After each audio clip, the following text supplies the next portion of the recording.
ஆங்கில வாக்கியங்களை எப்படி உருவாக்குறது அப்படிங்கறத பத்தி தான் இன்னைக்கு நம்ம பார்க்க போறோம். அதனால இந்த வீடியோவை ஸ்கிப் பண்ணாம பாருங்க. நீங்களும் சொந்தமா ஆங்கில வாக்கியங்களை உருவாக்குங்க. இப்போ நான் அவனுக்கு ஞாபகப்படுத்தினேன். இது ஒரு சிம்பிளான சென்டென்ஸா இருக்கு. நான்ங்கிறது ஃபர்ஸ்ட் பர்சன் ஐ அப்படிங்கிறது வரும். நான்னா ஐ. இங்க அதுக்கடுத்து சப்ஜெக்ட் அடுத்து என்ன வரும் அப்படின்னா வெறுப்பு தான் வரும். இங்க வெறுப்பு என்ன இருக்கு அப்படின்னா ஞாபகப்படுத்தினேன்.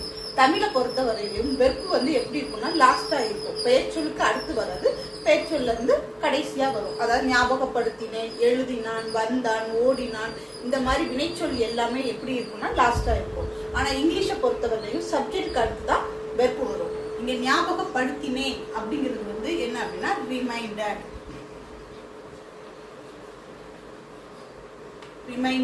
ரிமைண்டட்னா ஞாபகப்படுத்தினேன். ஏன்னா பாஸ்ட் டென்ஸ்ல இருக்கு, ஆல்ரெடி அவங்க ஞாபகப்படுத்திட்டாங்க, அதனால ரிமைண்டட் போடுறோம். அவனுக்குங்கிறது ஆப்ஜெக்ட். இங்க ஹிம். ஐ ரிமைண்டட் ஹிம். நான் அவனுக்கு ஞாபகப்படுத்தினேன். இது ரொம்ப சிம்பிளான சென்டென்ஸ் தான். இதையே கொஸ்டினா மாத்தோம்னா என்ன பண்றது அப்படின்னா நான் அவனுக்கு ஞாபகப்படுத்தினேனா இந்த புள்ளியை நீங்க எடுத்துட்டு அதுக்கு பதிலாக நான் போட்டு ஒரு கொஸ்டின் மார்க் போட்டீங்கன்னா இது ஒரு கொஸ்டினா மாறிடும். ஸோ நான் அவனுக்கு ஞாபகப்படுத்தினேனா இதை எப்படி எழுதுறது அப்படின்னு கேட்டா கொஸ்டினா நம்ம எழுதும்போது WH கொஸ்டின் இருக்கணும், இல்ல SR நோ டைப் இருக்கணும். இங்க என்ன டைப்ல இருக்கு அப்படின்னா SR நோ டைப்ல இருக்குது. ஸோ நான் அவனுக்கு ஞாபகப்படுத்தினேனாங்கிறது SR நோ கொஸ்டின். ஏன்னா ஒண்ணு நீங்க ஆமா ஞாபகப்படுத்தினேன்னு சொல்லணும், இல்லைன்னா இல்ல நான் ஞாபகப்படுத்தவில்லை அப்படின்னு சொல்லணும். ஸோ இதுக்கு ஆன்சர் எப்படி இருக்கும்னா SR நோல தான் இருக்கும். இங்க ஞாபகப்படுத்தினேனாங்கிற கொஸ்டினை நீங்க மேக் பண்ணும்போது இங்க ED போட்டிருக்கோம், அதை தான் நம்மளுக்கு இங்க ஃபர்ஸ்ட் வரும். ஸோ ஃபர்ஸ்ட் வரும்போது நம்ம எப்படி எழுதணும்னா டிட்.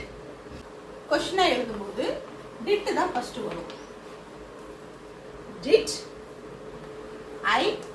இங்க ரிமைண்டட் திரும்பவும் வரக்கூடாது, ஏன்னா இங்க ரிமைண்ட் மட்டும் தான் வரும். ஏன்னா ED அதுக்கு பதிலாக நம்ம என்ன போட்டிருக்கோம் அப்படின்னா டிட் போட்டிருக்கோம். Did I remind him. நான் அவனுக்கு ஞாபகப்படுத்தினேனா அப்படின்னு கேட்கும்போது டிட் ஐ ரிமைண்ட் ஹிம் அப்படின்னு எழுதணும். ஸோ இதை கொஸ்டினா எழுதும் போது டிட் ஐ ரிமைண்ட் ஹிம்னு எழுதுறோம். அதுவே ஆன்சரா எழுதும் போது நான் அவனுக்கு ஞாபகப்படுத்தினேன் அப்படின்னு எழுதும் போது ஐ ரிமைண்டட் ஹிம் அப்படின்னு எழுதுறோம். ஆனா இப்ப இந்த கொஸ்டினுக்கு நீங்க ஆன்சர் எழுதும் போது நீங்க எப்படி எழுதணும் அப்படின்னா ஒன்னு எஸ்ன்னு போடணும், இல்லைன்னா நோன்னு போட்டு எழுதணும். அப்ப எழுதுறதா இருந்தா ஐ ரிமைண்டட் ஹிம் அப்படின்னா இங்க அப்ப என்ன வருது அப்படின்னா எஸ் ஐ ரிமைண்டட் ஹிம் அப்படின்னு நம்ம எழுதுறோம். அதுல நீங்க நோன் சொல்றதா இருந்தா நெகட்டிவ் சென்டென்ஸ்ல எழுதணும். அதை நம்ம பின்னாடி பார்க்கலாம். அடுத்தது அவன் எனக்கு ஞாபகப்படுத்தினான். நான் அவனுக்கு ஞாபகப்படுத்தினேன், அவன் எனக்கு ஞாபகப்படுத்தினான். இதுல ஒண்ணுமே இல்ல, சப்ஜெக்டே ஆப்ஜெக்ட் இருக்குல்லையா, அது ரெண்டையும் மாத்தி போட போறோம். இப்போ அவனுங்கும் போது இங்க ஹிம் இருக்கு, ஹிம் அப்படியே எழுதுமா. ஹிம் சப்ஜெக்டா வரும்போது என்ன வரும் அப்படின்னா ஹீன் வரும். ஹிம் சப்ஜெக்டா மாறும்போது ஹீன் வரும். He reminded. He reminded. I என்ன மாறும் ஆப்ஜெக்டா வரும்போது me. So he reminded me. அவன் எனக்கு ஞாபகப்படுத்தினான். இது கொஸ்டினா கேட்கும்போது அதே மெத்தட் தான். டிட் ஐக்கு பதிலா ஹீ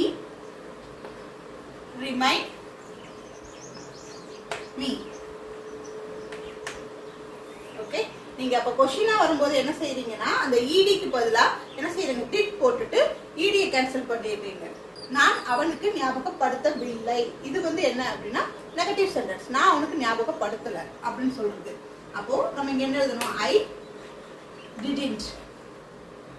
Didn't தெரியும், didn't தெரியும். Did plus not didn't. I didn't.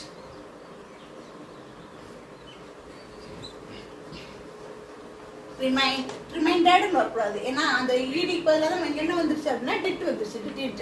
I didn't remind him. நான் அவனுக்கு ஞாபகப்படுத்தவில்லை. இது அப்படியே கொஸ்டினா மாத்தும் போது எப்படி மாத்தணும் அப்படின்னா இதுதான் என்ன பண்றோம், டிட்டுக்கு பதிலா டிடன்ட்னு எழுதுறோம். didn't I remind him.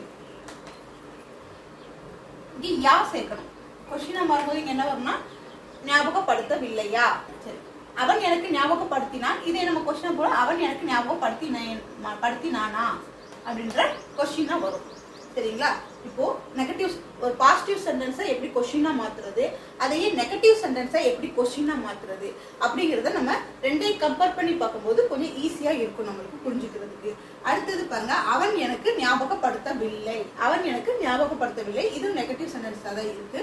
அவன் எனக்கு ஞாபகப்படுத்தவில்லைங்கிறது negative sentence. So he didn't remind me. He didn't remind me. அவன் எனக்கு ஞாபகப்படுத்தவில்லை, he didn't remind me.